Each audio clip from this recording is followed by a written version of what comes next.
Well, hello and welcome back to the Force Friday show where we discuss all things Star Wars. Stephen, today the headline is going to be about a certain Mr. Peter Serafinovich, I hope I've said that right, telling the story about how he did voice work for Maul and So A Star Wars Story, then was subsequently cut. And this was a fascinating interview. I think it was with Collider Live. Yeah, I watched it, John. Yeah, I actually did watch it as well. I don't know why I'm saying I think. I know it was with Collider Live. I'm just trying to be dark and mysterious there by saying I think it was. Definitely with Collider Live. Christian Harloff, good Star Wars fan himself, great guy, was interviewing him. Yeah. And just he told a great story about how he actually asked him, what was your connection? Were you connected in any way? Were you asked to go in and do the lines for Maul in the film? And actually, I don't think he was even expecting him. He actually came out with this story about how he actually had filmed, recorded lines and then was subsequently cut. So what's your thoughts on that first and foremost, Stephen? Because I think it's an absolute joke. It's funny, John, because just looking back on when we went to see Solo last year, this isn't having a go at the guy that did Sam Witwer, yeah, he's a great guy as well. But when I saw that scene come up, I knew right away. It wasn't the same voice. Yeah. He is doing an impersonation of the original voice actor, and you've got to remember that. So I was very surprised when I did find out that your man wasn't back. I'm not going to say his name, I can't say his name. Serafinovich. But Serafinovich. To get him to get in and record that, it was very much the same as your man that did Obi-Wan in the Clone Wars, James Arnold Taylor. He did get in and what was the opposite? Yeah, he went in and recorded that dialogue for The Force Awakens, and then it was binned as well. Yeah, for you. Yeah, so it was it was reversed. So and if Alec Guinness was still alive and he decided he wanted to go and do it, then Ewan would have been binned. Quite that's what you do. You go to the original actor. Yeah, so I didn't expect much information out of this interview, to be honest with you. Watching it was a very fascinating interview. I think it was only on for about 10 minutes or so, wasn't it? He was speaking just about things in general, about business, and he was with a chap, I think it's involved in a show he produces, writes, very knowledgeable movie trivia guy. One of the things I did take from it, he was very gracious in the interview as well. He didn't come across bitter. I don't think he's trying to burn his bridges with Lucasfilm or anything like that. But he was asked the question and he gave an honest answer and a little bit more. But it didn't come across as if he was petty, bitter, or he did joke that he said he boycotted watching the film, stuff like that, but that was tongue-in-cheek. But I was surprised that he didn't do it. He said the justification for it was to do with continuity with the animated series. I get that, but this is the film we're talking about. This is it's a different platform altogether. I knew right away when I saw Solo last year, that particular scene wasn't the original actor's voice. It was very notable.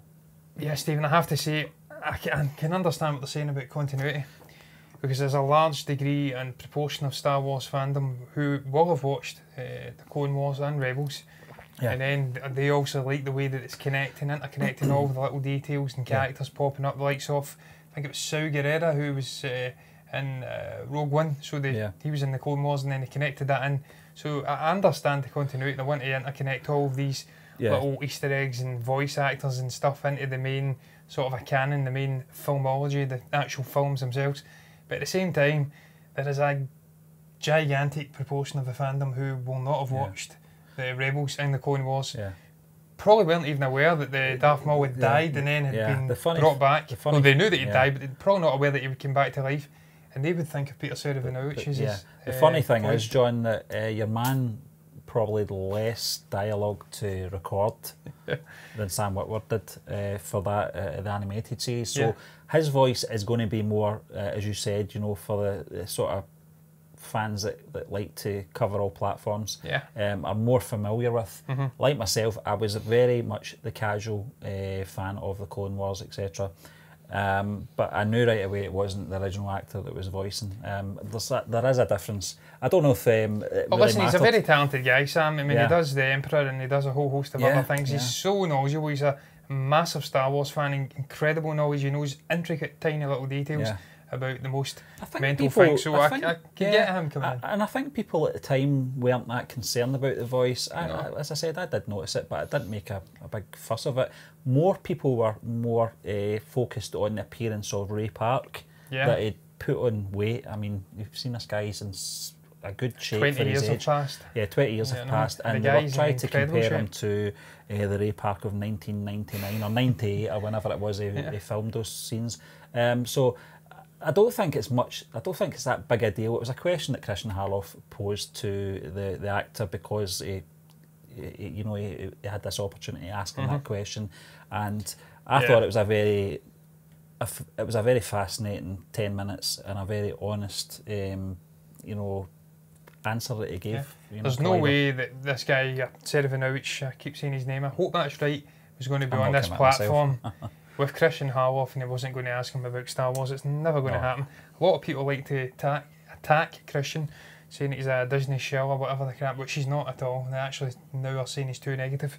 He's not getting on board with the new stuff, so you can't win. But the guy's committed to Star Wars. He's a massive Star Wars fan, not perhaps to the level in terms of knowledge as a sort of Ken Natsock, who's just ridiculous like Sam Witwer, actually writing a new novel, which I'm looking forward to, about Star Wars and how it's impacted lives and stuff like that.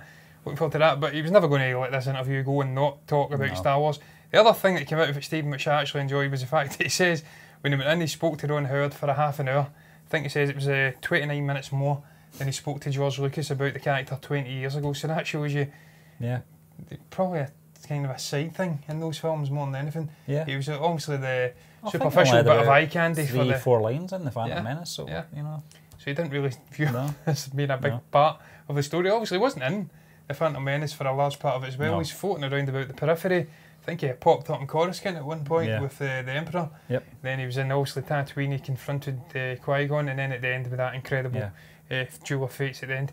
But look, I digress, man. I've not got much more to add. It was a fascinating little interview. It was really, really sad. I have to say, my heart went out to him. I should say. I can't even talk tonight. My heart went out to him because he obviously told his kids and stuff like that he had this part in Star Wars. He was looking forward to going, and then he seen that the premiere had been and he wasn't there. And then he obviously got an email or something telling him, or a call, obviously telling him he'd been cut out of the film. So that was an absolute boot to the box, as we like to say here.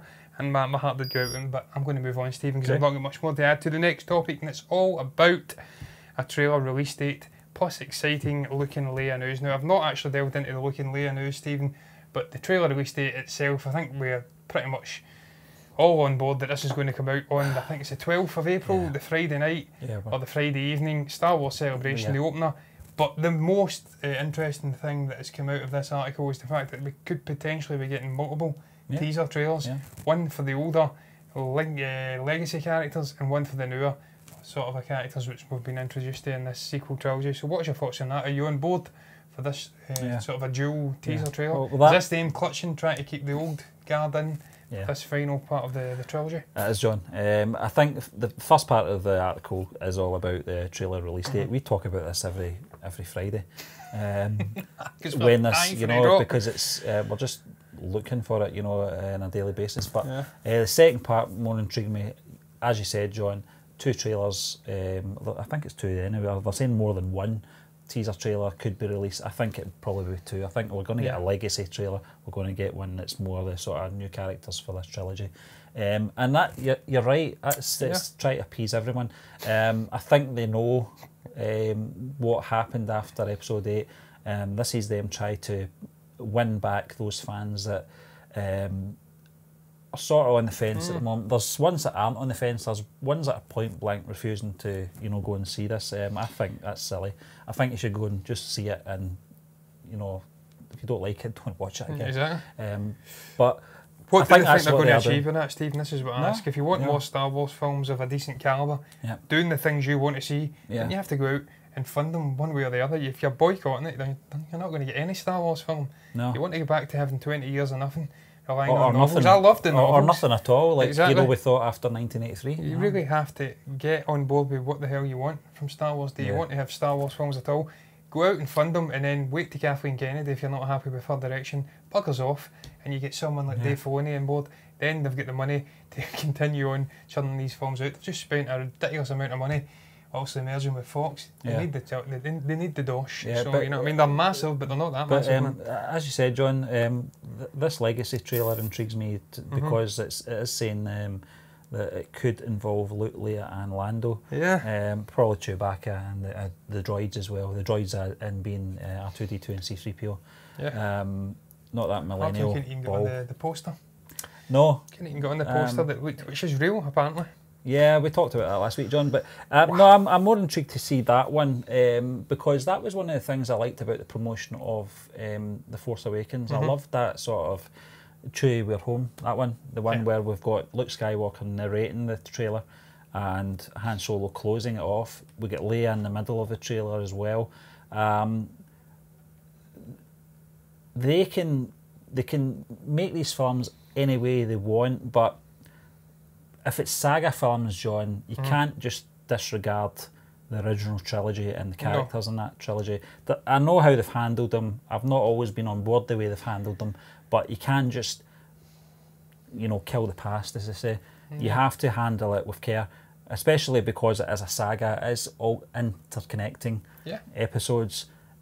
So I'm more interested to see this trailer than the one with the new characters, and I don't mean that in a bad way. I just that's just me. That's your generation. Steve. That's my generation. So that's the films you grew up loving. It's same as me. I'm an original trilogy fan first and foremost. One thing I will say though, John, just before I let you back in, is that I know I will enjoy both teaser trailers. Yeah, I'm sure I'll enjoy both the trailers as well. Stephen, I really enjoyed obviously Kylo Ren. I've said it time and again, Adam Driver, the Ben Solo thing, that's been my favourite character of the new batch. So I've connected with him. I've semi-connected with Finn and Poe and Rey to a degree as well. Yeah. Although more so in The Force Awakens. I preferred her when she was at the start of her journey. She was this kind of a disenfranchised figure hanging around Jakku, obviously scavenging for rations and stuff like that, really struggling. I thought we're going to get a traditional heroic journey, but for me they've not quite handled that heroic journey in the way that I would have liked. She's not really faced adversity enough for me anyway in terms of the dark side. She's not lost a battle that I'm aware of to date. So I don't know how they're going to finish her heroic journey, but I'm still connected to her anyway. I digress, but more so I'm connected in how we did into the legacy characters like Mark Hamill's Luke Skywalker, Carrie Fisher's Princess Leia. Yeah. So I cannot wait to see maybe the first shot of Carrie Fisher's Princess Leia. I don't know why I'm saying the two. I'm not going to try to emphasise it's Carrie Fisher's Princess Leia. There's no other Princess Leia, John. No. But I'm looking forward to seeing this first shot potentially in this teaser trailer. The other thing, Stephen, that struck me was the notion that they may be putting these behind or out with the releases of Aladdin and Endgame. Obviously, Endgame comes out on the 25th of April. Aladdin comes out in May 24th. So that's quite a bit after Celebration. I do hope that Disney aren't planning on doing what they did in the London Celebration, giving the people at the actual celebration a short little teaser trailer, locking the people who are watching it on a stream, like us who can't afford to go to Chicago, out and giving us a shitty behind the scenes vignette. And then we have to wait until the 24th of April until Endgame. I kind of hope they do, John, because I'm going to be working that night. So I don't. It will not bother me so much. But all kidding aside, no, I hope they don't. I hope they don't do that. I remember we were on. I think we might have been on Facebook Messenger. You were in your house, I was in my house. We were watching Celebration, separate houses, and we were. You were saying it should be in the next 10 minutes, man. I was saying I can't wait to see this, and we got this loop of this behind the scenes. It just was on a continual loop for about an hour or so. And I don't want to say, just obviously, personified the language we were using in the messenger, we couldn't obviously say it was an absolute effing disgrace. and things like that. And it turns out that the ones that were at Celebration that year actually got a duff trailer anyway. They were filled. It was a blessing. Yeah, a lot of those scenes were cut. So I also remember Rogue One, the first trailer dropping in Rogue One. We were on holiday. Yeah. The Wheel Slayer, I want to call it, because there was no internet access. Yeah. Very limited. That's it was everybody scrambling to fight for internet, whilst getting absolutely buttered on the likes of the whole of Lanzarote were trying to see this trailer, The whole of Lanzarote were trying to see the trailer, but I got it in the middle of the afternoon. We were getting tore into, I think it was a pizza or something, or pasta, and drinking a beer. A few beers, just came out the pool, and that's the dedication. We were on holiday in a villa, and we got that bloody trailer. So it's always a special time for me seeing the first teaser or trailer for Star Wars. The music, I love the fact that Disney tend to create unique music for these trailers. It's that Lucasfilm logo coming up as well. It's just goosebumps. It's just incredible. I cannot wait to see it. I'm so invested in this, even though I've not agreed with some of the decision making in terms of creative direction with this saga trilogy or this sequel trilogy. I'm still invested, and I cannot wait to see the film come December and see which direction JJ is going to take it. And a big part of that's the first teaser and the title, which we'll hopefully get at the end of it. But look, I digress, Stephen. We have, I think, spoke the hind legs off of that one. I've just accidentally clicked off the article, but it's all about General Grievous, the next topic, finally having his proper face revealed. This is from Screen Rant, and it's from a comic run. I don't know what the comic is, Stephen, but it's intriguing to say the least. It's absolutely fascinating to see this guy, who I'm not a big fan of, incidentally. No. I still think, talking about Darth Maul in the first topic, he should have carried through into the Attack of the Clones instead of General Grievous, and having him with the triumvirate of him, Darth Tyrannus, Count Dooku, and Palpatine. I think they should have either done one or the other, John, rather than try to split these two sort of figures into two episodes. Yeah, I mean, the article itself is an education as well, John, because it does give us a bit of a background. If you're not familiar with General Grievous' species, I think it's his species anyway. Certainly, I'm actually trying to find it, John. It's a member of the Kalish, was it? The Kalish, physically defined as such by Wikipedia, which is a fantastic site. And it's a species of red-skinned humanoid reptilians from the planet Kali in wild space. They had 2 yellow eyes with slit pupils. You actually see this, and you do see it from that image that they do provide in the article as well. You can see a lot of, you know, the sort of structure of his face in that image as well. You can see the eyes, and that was always the problem I had with General Grievous in Revenge of the Sith was, although we do see Obi-Wan sort of... Attack of the Clones. Oh no, Revenge of the Sith, you're right. You know, when he pries his chest opened, just before he goes for the, you know, the civilized, you see that heart beating. The only 2 organic parts you really do see is the eyes and the heart, and you're not really sure if that's armour or if it's bone. I don't know if it was just the way it was designed, you know. Yeah, I think they hinted. I don't know where I seen it. It may have been in one of the big books, the anthology books, with all the information about the characters and stuff. Yeah. I think it was always assumed that he was an organic, obviously alien species. Well, that's why they added the cough as well. Yeah, but he had so many things happen to him that he subsequently had to put on this metal armour to also protect himself. He was more machine than man, as Ben would say. And then that's also why he was protecting the heart. That was his fragile bit. And obviously Obi-Wan, being the wily old tactician that he is, I think he was General Kenobi at that point, identified that, took it out and shot it with the blast, and then you've got that famous line, "So uncivilised," which connects into the original trilogy. It looks absolutely fascinating seeing it again. I just love looking at the artwork in these comic runs, Stephen. It's just incredible. These people are so incredibly talented. There's a guy who does like to draw. I think I'm a pretty decent drawer as well, artist if you'd like. These people are just astonishing. Getting to see what they replicate over many episodes and many runs, it's just astonishing how quickly they can get it put together, and just the attention to detail, and they capture the spirit and obviously the soul of the characters. And in this case we're seeing him without the mask, and it's very intriguing indeed. Is that him with sort of a cloth on and he's painting his face? Is that the kind of a tarted up General Grievous? Because I see in the next page he's very much a plainer red figure. Yeah, it looks like that's his tarted bit up. Like the Tusken Raiders. You know, they've got that kind of costume they wear. Obviously that face in the Tusken Raiders isn't their actual face, their organic face. Yeah, is that him there? Is that him? I think that's him without the mask and without the paint on. You might want to put that graphic up, John. Yeah, I'll pop that up, So, but I think that is, it looks like the eyes and the sort of bone structure to his face as well, so I think that's about right. And I love the little synopsis about the alien species as well, as you did say, Stephen, just the fact they were sort of aggressive and just... I think as well, John, that this comic strip is going to... is really going to explain why he's got such hatred for the Jedi as well. It might even explain for some kind of backstory as well how he became the machine, you know, through the years as well. Was that Jedi related or not? I think it might be, and that's why he's got such resentment for the Jedi, you know. Well, it could be. They actually say here at the bottom of the article, incidentally, that he went about upgrading himself one piece at a time, and that's what made him so sinister. I don't really agree. I didn't find him that sinister at all. I thought he was a bit of a joke figure, in all honesty. Obi-Wan didn't think much of him. He dropped down into a hangar full of droids and him, and took him on one-on-one. Hello there, obviously says to him. That's right, made an absolute mockery of him in his own patch, so I didn't find him that sinister at all. I thought the cough was pathetic. I thought he was pathetic, and I would have rather have seen Darth Maul, Darth Tyrannus, and your man, Chief Palpatine. Being the triumvirate that went through the trilogy, but it wasn't to be. No, George had toys to sell. I was going to say that, John. So we got Grievous. He wasn't the most offensive character, I have to say. But look, I'm going to move on, Stephen, because I'm gibbering absolute crap. I'm doing an Anthony Daniels and going down a 6 foot pit that I'll never ever get back out of. And this one is all about.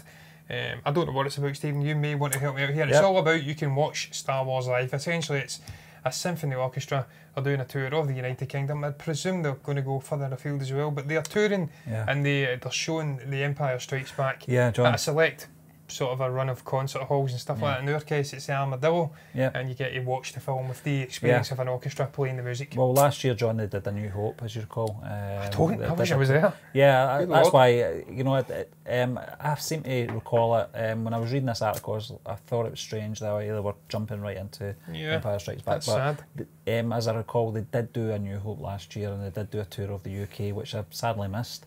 I'm delighted to see this. I know that the tickets for the Glasgow one are coming on sale, but there's I think Leeds and Manchester, Birmingham are some of the cities that this you know, it's going on touring here in the UK. It's something that I'm always jealous about when we know John Williams. This is appears at the Hollywood Bowl. I know that John Williams, I don't think he's going to be appearing in this. I think it's going to be the orchestra and his music played alongside the actual movie itself. The Armadillo here is a good venue. I don't know cinematically how good it is. It's a very good live venue, but I think for the music, it's something I was always jealous about for our US counterparts, especially over the west coast of America. Got the opportunity to sit and watch the man perform all the great hits, not just Star Wars, but you know, his whole sort of catalogue in the evening, as you said, under Californian dusk. In Los Angeles. In Los Angeles, sipping some drink and getting tore into perhaps some naturals while listening to Star Wars music. You're lucky gets. Yeah, so it's nice to see. This is the best. This is the next best thing as far as we're concerned. It's in September though, so we'll not be sitting under the dusk of a Glaswegian night, and we will certainly not be outside because it will be freezing. And I'll maybe drinking beer though if I go to it, and that'll be very well get torn into naturals. Tickets go on sale in a few days, John. So I will definitely be wanting to go and see this, Stephen. This is an experience I don't want to miss. Yeah. Empire Strikes Back, my all-time favourite Star Wars film, and hearing that music live. Well, I think that's the best one for the you know, it's the best score as far as I'm concerned as well. The Leia and Han. Yeah. So what a score theme, I should say. That is absolutely spine-tingling every time I hear it. It's Yoda's just theme as well. Yoda's theme, there's so many, Stephen. Obviously Hoth and stuff like that, just incredible.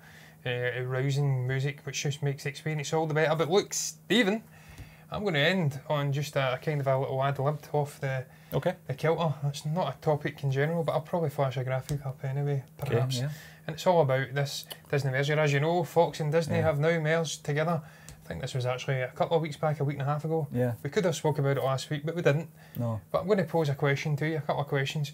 Do you think now that they've merged together that we will see the return of the 20th Century Fox fanfare at the beginning, where it deserves to be, instead of that shitey Disney thing which just comes and goes and nobody cares about it? And into that, do you actually think we'll get a re-release of the original unaltered trilogy without the special, obviously, additions? Right, the first question, John, I think we're going to get an audio version of the fanfare, not a visual. I think once Disney take it over, I think I hope not. I hope I'm wrong, but I don't think Disney are going to use that logo. I think it's going to become redundant, which is it's a shame because it's such an iconic logo as well. The fanfare music, I think they will use it. I think it'd be silly not to, because it was always part of the build-up to the opening crawl a long time ago in a galaxy far, far away, just before.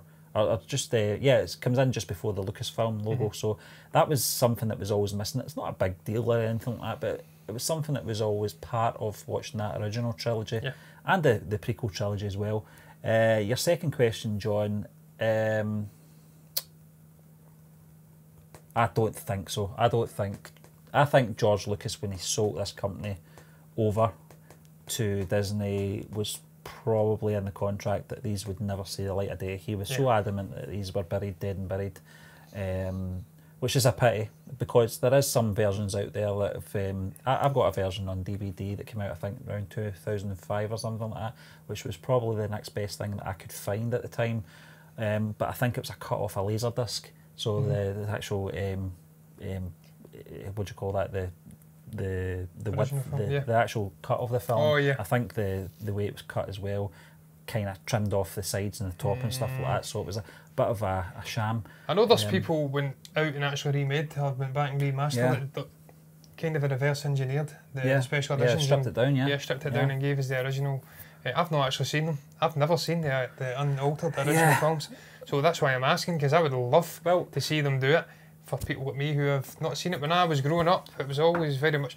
Funnily enough, I say that I probably have seen them, Stephen, because the first special editions were 1997, wasn't it? 98? Yeah, 97, yeah. And I seen the films when I was a young boy, so I've probably seen them and I can vaguely recall. You might have seen a version of them, John. Yeah.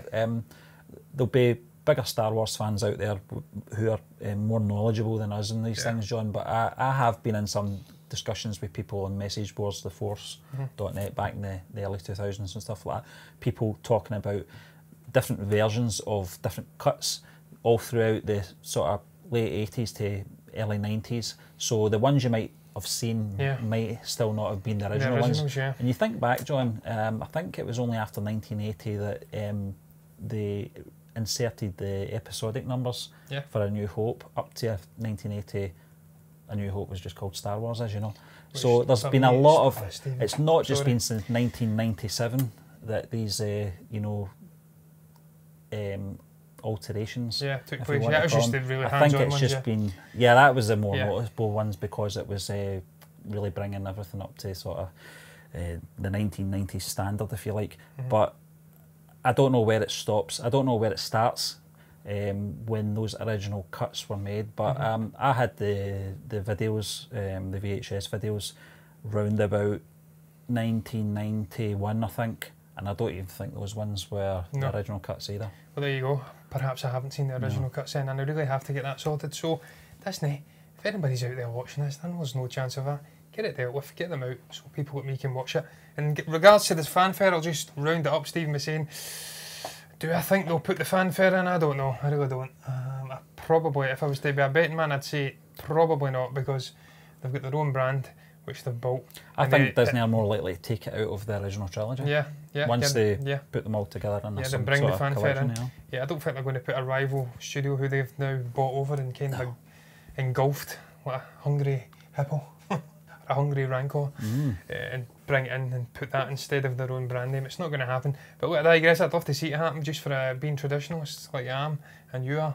Seeing that original experience of hearing the fanfare, seeing the Lucasfilm, then seeing that a long time ago in a galaxy far, far away, then the screen crawl. I'd love to see it, but look, I'm not a Disney executive. I say it all the time, and I'm going to round the show up on that note before I go down another Anthony Daniels pit hole. If you've liked this video, you know what to do. Comment below, tell us your thoughts, subscribe to the channel, like the video, and we'll be back next Tuesday with Box Office Chat. If you're liking this video, then why not check out our other content on our channel. Every Tuesday we break down the top 10 films in the UK on Box Office Chat. Every Wednesday we discuss the latest entertainment news on Movie Burner News. Every Thursday we chat about the latest movie reviews from our writing team on the Blog Rundown. And we wrap up the week and get ready for the weekend with the Force Friday show, where we discuss the latest news in the world of Star Wars. If you're liking the content we are putting out, then do subscribe to our channel by hitting that subscribe button and click the bell to receive alerts.